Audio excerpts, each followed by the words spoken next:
Question number 2, a tree breaks due to storm. एक पेड़ आंधी तूफान में टूट चुका है। फिर ये बोला गया and broken part bends so that the top of the tree. ये लाइन ध्यान से पढ़ना, एक बार फिर से पढ़ो। And broken part bends so that the top of the tree touches the ground. बताओ, इन क्वेश्चन को फील किया करो। तो सारे के सारे क्वेश्चन इस चैप्टर में सारे के सारे क्वेश्चन ऐसे क्वेश्चन जो हमारे रियल लाइफ के क्वेश्चन है। इससे पहले सर्कस वाला क्वेश्चन था। सर्कस देखा तो होगा कब बच्चों ने, देखा है कि नहीं देखा?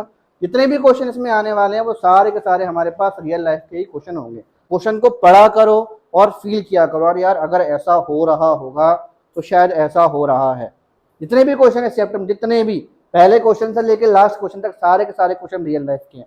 इस क्वेश्चन को जरा फील करवाता हूँ। सोचो, मान लो बेटा एक पेड़ अपने पास, मैं इसका फिगर दोबारा से बनाऊंगा, अभी सिर्फ इसको तोड़ के अभी मैं समझा रहा हूँ। मान लो ये पेड़ है, एक स्टॉर्म में क्या हुआ, पेड़ का कुछ हिस्सा टूट गया। अब ये वाला जो हिस्सा था, ये रेड पेन से बता रहा हूँ, ये वाला जो हिस्सा था टूटेगा तो भाई नीचे गिरेगा कि नहीं गिरेगा? ऐसा तो नहीं पतंग की तरह ऐसा तो नहीं है भाई। पेड़ भारी भरकम चीज है भाई, नीचे गिरेगा कि नहीं गिरेगा? तो ये जब नीचे गिरेगा तो कुछ ऐसे आएगा कि नहीं आएगा? तो यहाँ पर हमारे पास एक ट्राइंगल बना कि नहीं बना? चेक करो, चेक करो कि नहीं बना। बस ट्राइंगल बन गया, मतलब इसमें ट्रिग्नोमेट्री यूज हो जाएगी। समझ में आया? अब इसका फिगर मैं दोबारा से बनवा रहा हूँ, थोड़ा मैथ्स वाले तरीके से बताता हूँ। ये तो मैंने तुम लोग को सिर्फ समझाने के लिए बताया था। यहाँ देखो, ये बोला गया बेटा कि एक पेड़ है हमारे पास, यहाँ पर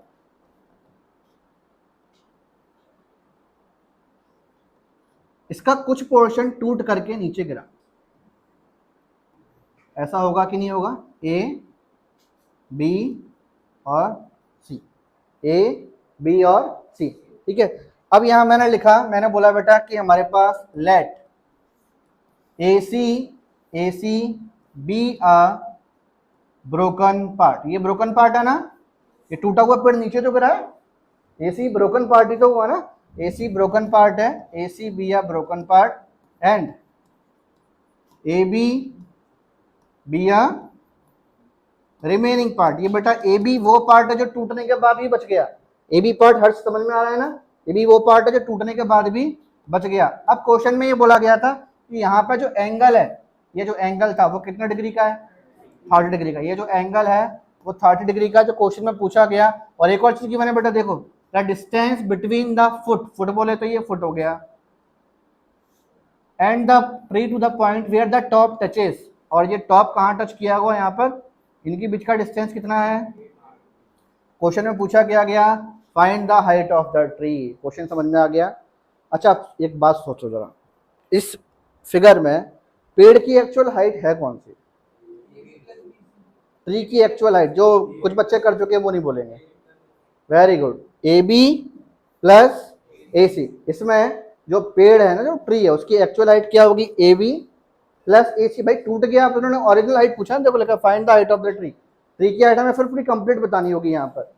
तो हमें यहाँ पे ए बी भी निकालना होगा और ए सी भी निकालना होगा। अब मेरी बात सुनो, ए बी और ए सी तुम एक साथ निकाल नहीं पाओगे, एक एक करके निकालोगे। एक बार में ए बी निकालोगे, दूसरी बार में ए सी निकालोगे। तो यहाँ पर हमने लिखा इन ट्राइंगल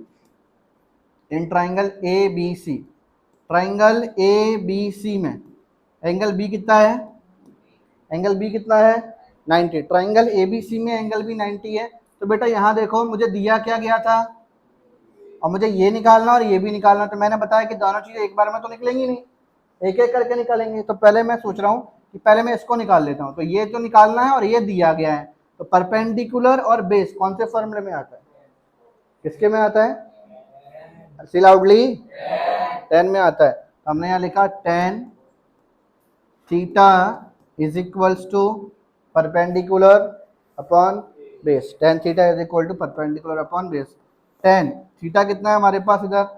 30। परपेंडिकुलर कितना है? ए बी, और बेस कितना है? B C. या tan 30 की वैल्यू कितनी है? tan 30 की value 1/√3। Very good, 1/√3 is equals to में ए बी हमें नहीं पता कितना है, और बी सी कितना है? 8। तो A B upon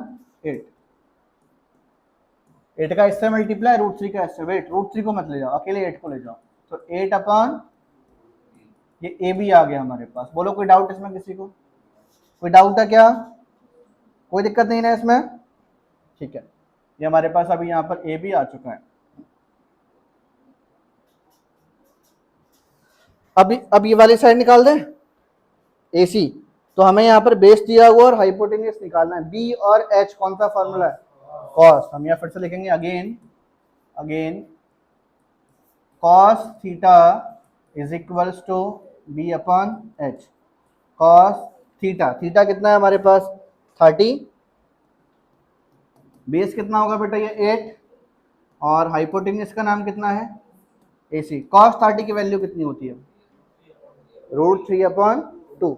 next class में सारी वैल्यूज याद करके लेकर आना, √3/2, 8 अपॉन AC को यहाँ लेके जाओ, 8 √3/2 यहाँ पर आएगा तो 2/√3।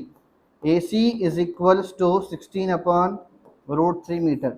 ये AC भी निकल आया मेरे पास, यहाँ पर AC भी निकल आया है। तो अब मेरे को एक बात बताओ बेटा यहाँ पर तुम लोग कि मुझे जो फाइंड करना था अभी मिल गया क्या, जल्दी बताओ। नहीं मिला ना, अभी कैसे फाइंड होगा, दोनों को प्लस करेंगे कि नहीं करेंगे, दोनों को प्लस करेंगे।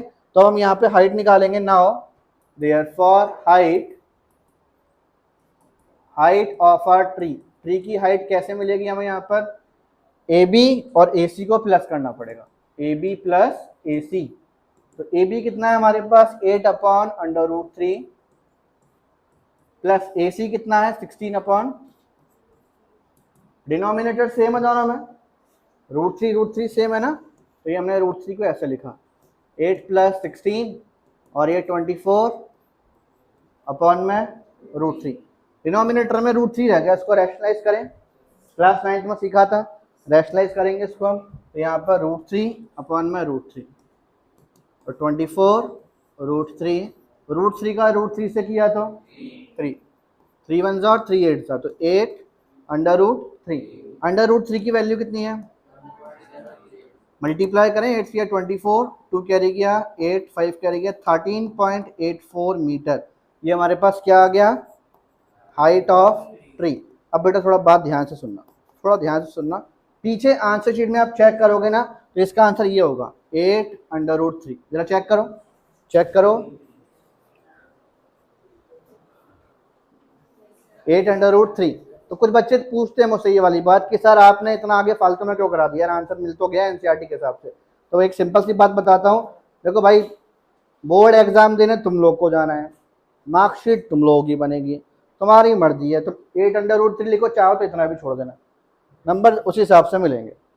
पूरा करके आओगे तो पूरे नंबर मिलेंगे, मतलब आपको √3 की वैल्यू पुट करनी पड़ेगी। लास्ट में लिखेंगे अप्रॉक्स, यहाँ अप्रॉक्स वर्ड जरूर यूज करना, अप्रॉक्स वर्ड को यूज करना। जरा मेरी बात सुनो, जब भी आंसर हमारे पास डेसिमल में आता है तो हमें अपने आंसर के आगे अप्रॉक्स वर्ड यूज करना होता है, ठीक है, समझ में आ गया ना। अगला वाला क्वेश्चन करें, कुछ डाउट पूछना है इसमें किसी को, कंफर्म कोई डाउट नहीं है ना, तो आगे वाले क्वेश्चन अब कंटिन्यू कर रहे हैं।